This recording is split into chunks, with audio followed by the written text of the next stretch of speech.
नमस्ते सबके लिए। मेरा नाम गाई रेड्डी, मैं एक सोशल इनिशिएटर हूँ। 10 साल से मैं किसान महिला की प्रॉब्लम सॉल्व करने के लिए मेहनत कर रहा हूँ। 10 साल का बाद वो प्रॉब्लम को सॉर्ट आउट करके मैं एक टेक्नोलॉजी बनाया। आप सभी जानते हैं, हर गवर्नमेंट, हर कॉमन पर्सन, हर टीवी में, सिनेमा में आते किसान देश की क्या होता है, बैकबोन होता है। किसान के ये नुकसान हो गया, इतना सब्सिडी देना करते। मैं गवर्नमेंट का अपोजिशन में बात नहीं कर रहा हूँ, जो फैक्ट है वो बात कर रहा हूँ। गवर्नमेंट वेलफेयर का नाम से फाइनेंशियल को जो इंस्टीट्यूशन बना दिया। लास्ट ईयर आप जानते 11 लाख करोड़ रुपए महिला समूह को लोन्स दिया गया है। 11 लाख करोड़ का लोन्स मतलब समझो कितना लाख उनका ऊपर बार्डन है। उनको क्यों दिया गया? उनको एम्पावरमेंट करने के लिए, उन लोग सेल्फ सस्टेन होने के लिए, उनको वुमेन एंटरप्रेन्योर करने के लिए। हर जगह पे लोन लो बोलते, कोई भी उनको नहीं बोलते कि आप एक बार लोन लेके दोबारा लोन मत लो। एग्जैक्ट है सर। आप जानते हो किसान के पास कम रेट में मिडिल मैन खरीदते और कंज्यूमर को ज़्यादा रेट में उसको बेचते। इधर किसान नुकसान हो रहे हैं या हमारे कॉमन पीपल्स नुकसान हो रहे हैं। जो चीज़ मार्केट में 40 रुपए में बिकता, वो किसान से 5 रुपए, 10 रुपए, 15 रुपए में खरीदते। सबकी प्रॉब्लम के लिए हर डिपार्टमेंट मेहनत कर रहे, बट कोई भी उसको पर्सनली इनिशिएटिव लेके नहीं जा रहे। मैं बहुत सारे गवर्नमेंट डिपार्टमेंट लोगों साथ मिलके डिस्कशन करा, कलेक्टर साथ मिलके डिस्कशन करा, नाबार्ड का डिपार्टमेंट में डिस्कशन करा।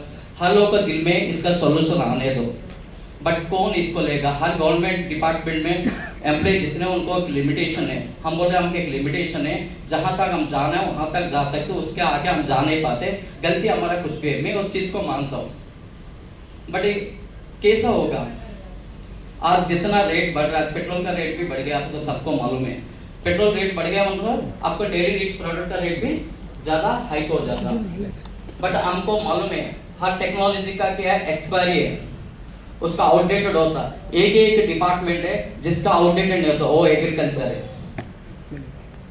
और एग्रीकल्चर एक ही चीज है जो हम देश को विकसित भारत के लिए हमको खड़ा हो सकते हैं।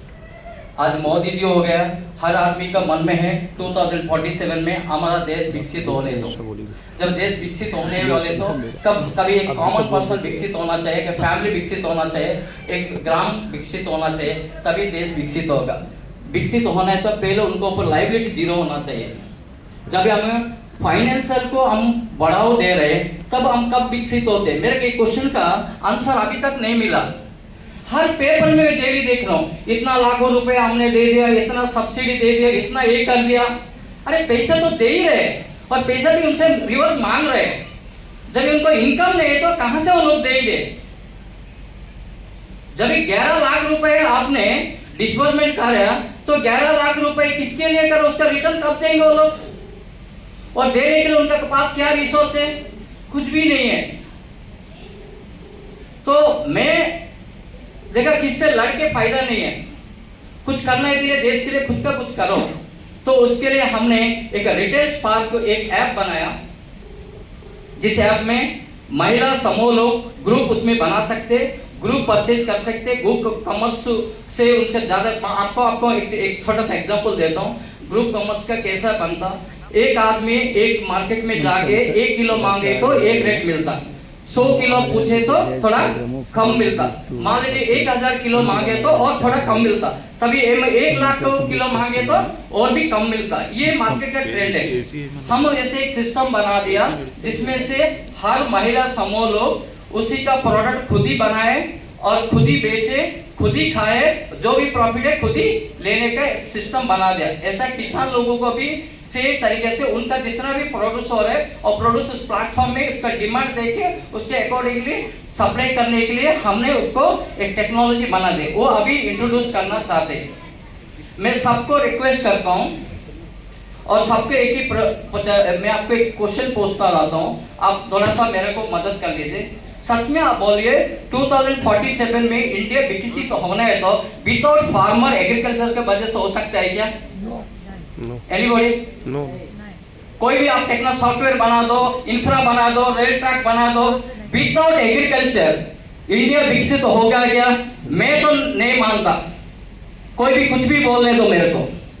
60-70% लोग आज भी ग्रामीण में है और डायरेक्टली इनडायरेक्टली वो लोग को एग्रीकल्चर के ऊपर ही डिपेंड कर रहे हैं। और आज जितना भी हम खाना खाते हैं वो सारी पॉइजन है। कोई बोलता है कि पॉइजन नहीं है। मैं खुद एक किसान हूं, मैं खुद ही पॉइजन डाल रहा हूं, पेस्टिसाइड डाल रहा हूं, मैं खुद ही बोल रहा हूं डायरेक्टली। क्योंकि ज्यादा क्या होना, मेरे को प्रोडक्शन बढ़ना, तभी कि मेरे को ज्यादा पैसा आ जाता। और मेरा मामा जी 20-25 बेहल रखा हुआ है और उसमें दूध निकालता है। अब ये दूध में भी वो क्या करता है, कुछ केमिकल मिक्स करता है। क्योंकि कुछ वो ये हुआ तो ज्यादा पैसा रिलायंस वाला देता।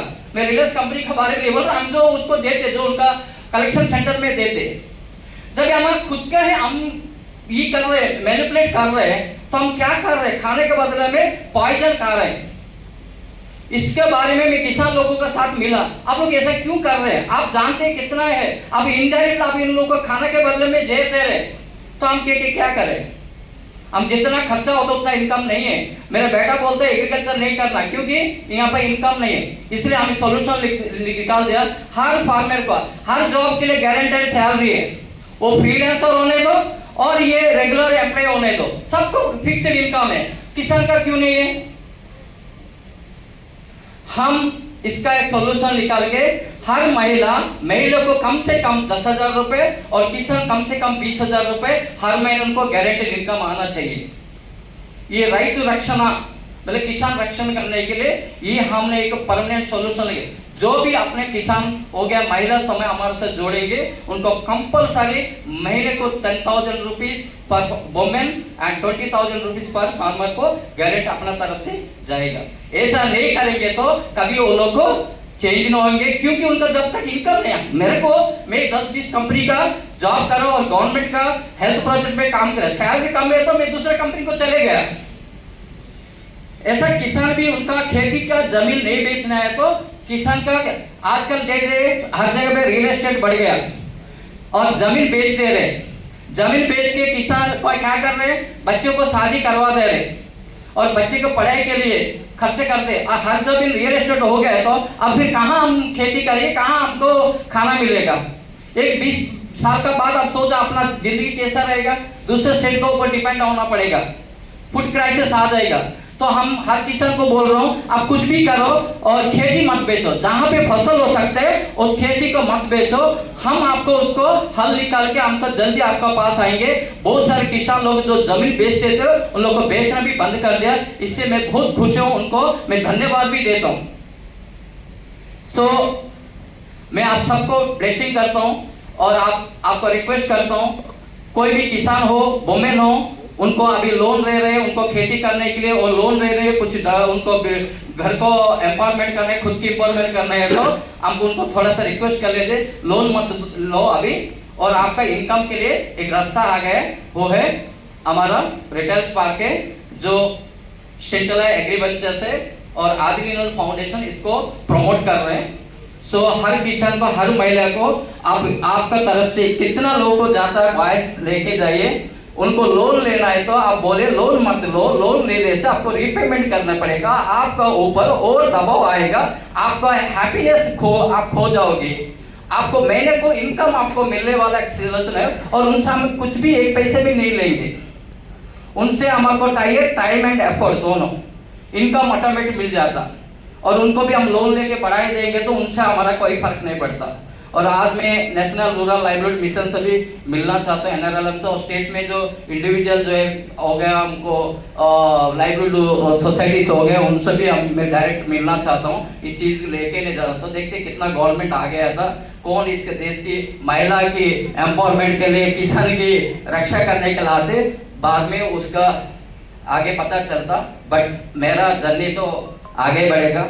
और मैं लास्ट मंथ गोवा में जब इंटेलेक्चुअल प्रोग्राम हुआ था, उसका सार्थ भी बोला था, हर ग्राम पंचायत में, इंडिया में 2,50,000 ग्राम पंचायत है और ग्राम मुखिया है, सबकी मिलने के लिए मैं एक यात्रा शुरू करा।